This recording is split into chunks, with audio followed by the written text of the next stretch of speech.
19 kg et 96 grammes, voici le poids précisément de cette pierre de curling qui est en train de glisser sur la patinoire, non loin des yachts et juste au-dessus de la piscine du Port Hercule.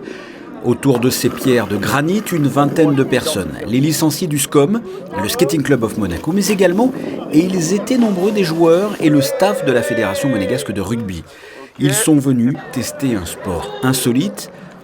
Et sans crampons, on le voit, c'est un petit peu plus dur, dérapage incontrôlé, petite chute sans gravité, et tout cela dans la bonne humeur. On a décidé de venir un petit peu voir comment ça se passait sur la glace.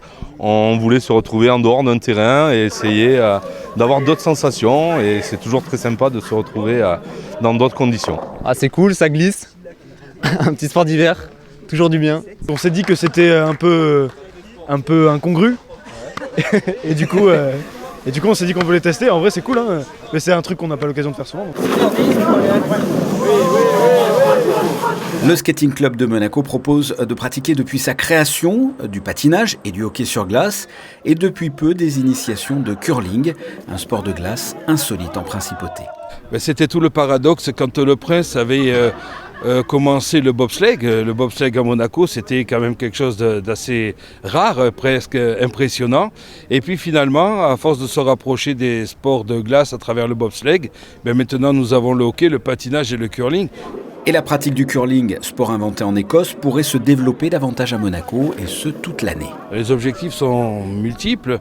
Déjà, une première étape que l'on va essayer de franchir, c'est de créer une piste permanente dans un parking à Monaco. Et l'année prochaine, d'ailleurs, on fait des initiations comme vous le voyez ce soir. Des initiations car le prince souverain a accepté de donner son parrainage au challenge Prince Albert II de curling pour tout ce qui est entreprise et collectivité de la principauté de Monaco. Un challenge inter-entreprise devrait donc voir le jour l'année prochaine. En attendant, pour finir ce reportage, et ça plaît toujours, une dernière gamelle.